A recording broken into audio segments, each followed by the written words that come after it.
तो दोस्तों फाइनली हम इस होटल को चेकआउट कर रहे हैं। ये होटल माशाल्लाह बहुत प्यारा था, बहुत अच्छा लगा, बहुत सुंदर लगा, बहुत खूबसूरत लगा। इसकी सुंदरता देखते ही बनी। चारों तरफ से सिर्फ और सिर्फ होटल ही होटल है, लेकिन इसकी ग्रीन व्यू अच्छा था, इसलिए हमने इस होटल को चूज़ किया और इसी होटल में रहे। और अब हम यहाँ से निकल रहे हैं। तो दोस्तों इनका रिसेप्शन एरिया है और रिसेप्शन एरिया में इनका जैसे ही रिसेप्शन एरिया में आप आएंगे, एंटर करेंगे, तो इनके जो और सर्विसेज हैं जिससे टाई अप है इनका और कोलैबोरेशन है, वो सारी चीज़ें आपको मिल जाएगा। और जितनी फैसिलिटीज़ नेपाल में है सारी फैसिलिटीज़ इनके पास होती है। और ये जो इनका रिसेप्शन, क्या व्यू है देखिए पीछे, बहुत बेहतरीन व्यू है उस दोस्तों। और ये अभी उठ के गए हैं रिसेप्शन से थोड़ा और दूसरे कामों के लिए, लेकिन ये बहुत अच्छा है। और ये ग्लोबल इन होटल जो है बहुत अच्छा। और ये देखिए यहाँ पर एक छोटा सा स्मॉल सा इनका रेस्टोरेंट भी है और ये अपना रेस्टोरेंट भी चलाते हैं, जो बहुत ही प्यारा है।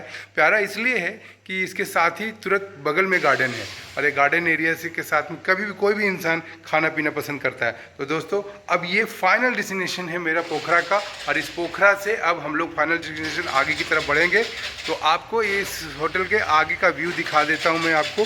बहुत ही प्यारा, बहुत ही सुंदर, और इतनी सुंदर कि इसकी सुंदरता की कितनी भी तारीफ़ की जाए तो कम है, क्योंकि ये फर्स्ट एक्सपीरियंस है मुझे नेपाल में इतने अच्छे रेस्टोरेंट का, इतने होटल का।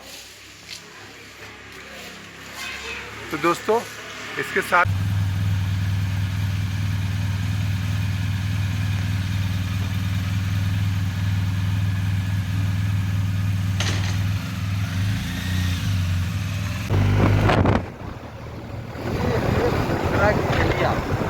पोखरा की गलियाँ देखिए, पोखरे के रोड अच्छे हैं, मार्केट है, तमाम चीज़ें हैं।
इधर हाँ आ गया एक साइड।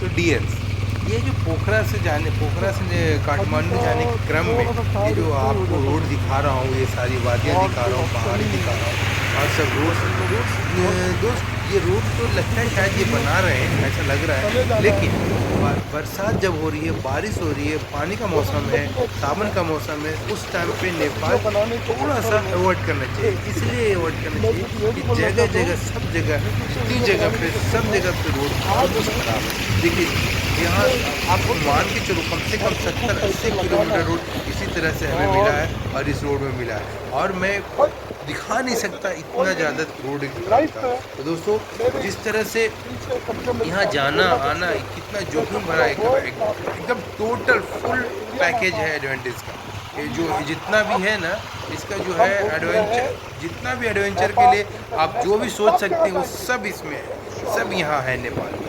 लेकिन मैं बोलूँगा कि जीवन का जोखिम बहुत ज़्यादा होता है जब बरसात में आप जाते हैं। तो इसलिए कोशिश करिए, अगर बरसात में जाना है, बारिश में जाना है, तो अपने आप को पूरी तरह से तैयारी से जाइए। दोस्तों हमने ये ठानी है कि पूरे नेपाल में इसी मौसम में घूम के आना है, और देखिए मैं घूम भी रहा हूँ, और ये पहाड़ियाँ, ये वादियाँ, ये नदी, ये नाले, ये झरने, ये सब कुछ यहाँ है और सब कुछ यहाँ, और सब देखिए कहीं जेसीबी लगा, कहीं कुछ लगा, कहीं कुछ लगा, कहीं भूस्खलन हो रहा है, कहीं लैंडस्लाइड हो रहा है, तो कहीं ये रोड बनाने के लिए पहाड़ों को काट रहे हैं। यहाँ पर एक अजीब सा अद्भुत चीज़ है कि जो पहाड़ है ना एकदम सॉलिड स्टोन नहीं है, इसके बीच में मिट्टी है, और जब तेज़ बारिश होती है तो पिघलने लगता है दोस्तों, और ऐसे ही बन के चला जाता है मेरे भाई। दोस्तों बस यही देखिए, दोनों पहाड़ के बीच में, पहाड़ इतनी ऊपर पहाड़, उसके बाद ये फिर बीच में नदी, ये नदी, उसके बाद फिर पहाड़, यानी दोनों तरफ पहाड़ और बीच में नदी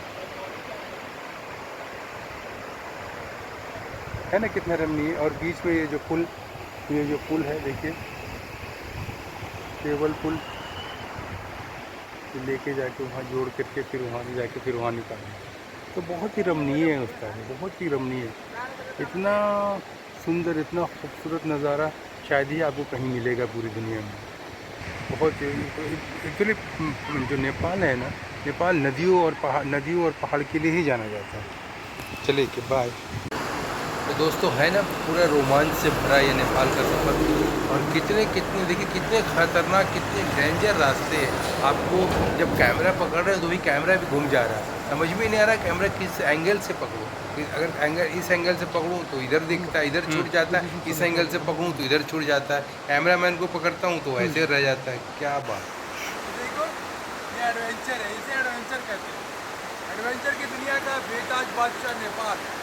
ये देखिए नेपाल, एक तरफ पहाड़ी, बीच में नदी, फिर पहाड़, फिर नदी। तो देखो दोस्तों, और बीच से साइड से पहाड़ के नीचे से जो रोड जा रही है वो है तो बहुत खूबसूरत, लेकिन जब गाड़ियाँ लोग चलाते हैं तो बहुत भयानक, बहुत खतरनाक लगता है। तो चलते हैं फिर।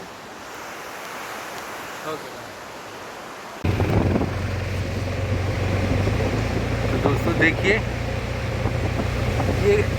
ये जो नज़ारा है, ये अद्भुत नज़ारा आपको दुनिया में कहीं नहीं मिलेगा तो सिर्फ नेपाल में, क्योंकि नेपाल में ही ये ऐसा है कि दो तरफ से पहाड़ी और बीच में नदी, और यहाँ पर बीच में नदी और नदी के साइड से रोड, जहाँ हम चल रहे हैं और आपको ये एडवेंचर दिखा रहे हैं। नदी की पानी है, धारा इतना तेज, और पानी पूरे की पूरी मटमैला, यानी कि इसका मतलब ये हुआ कि ताज़ा बारिश हो रही है, और जिसके कारण ये बरसात की पानी। और ये देखिए एक तरह से भूस्खलन होता है, तो फिर तो वो रोड से पत्थर मिट्टी हटा लेते हैं लोग और फिर से रोड को चालू कर देते हैं। तो ये भूस्खलन का सिलसिला हमेशा चलता रहता है यहाँ पे। जब भी बारिश के दिनों में जब भी आप आएँ नेपाल, तो अपनी सुरक्षा का पूरा पुख्ता इंतज़ाम करते हुए आए, क्योंकि हमेशा यहाँ भूस्खलन होते रहता है, और कभी भी किसी भी समय किसी रोड पे भी भूस्खलन हो सकता है। और ये देखिए, और बीच बीच में पहाड़ियों पे घर, और इस तरह जैसे लगता है सीढ़ी नुमा घर।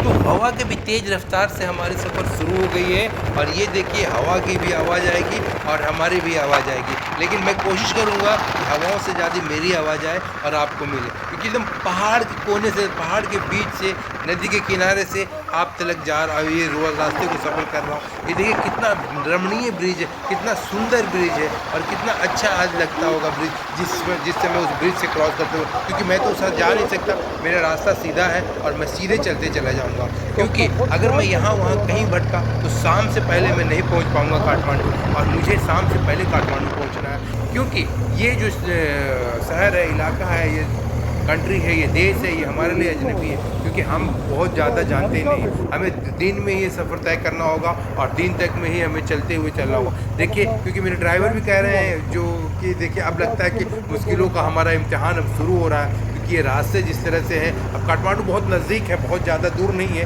करीब करीब 60-70 किलोमीटर के आसपास है, और ये छोटा सा झरना जो इधर दिखता हुआ। और लेकिन आज हम लोगों ने इसलिए डिसाइड किया था आज ये सफ़र को पूरा करने के लिए, क्योंकि आज जो है मौसम का फोरकास्ट ऐसा था कि आज बारिश कम होने वाली थी, बारिश नहीं होने वाली थी, इसलिए हमने आज ये सफ़र सोचा कि आज ये सफ़र पूरा कर लेता हूँ और काठमांडू तक पहुँच जाता हूँ। तो दोस्तों मेरा कहने का, मैं सिर्फ कहना ये चाहता हूँ कि, और सिर्फ ये कह रहा हूँ कि ये जो बारिश का टाइम है, बारिश का टाइम पे कोशिश करिए कि ये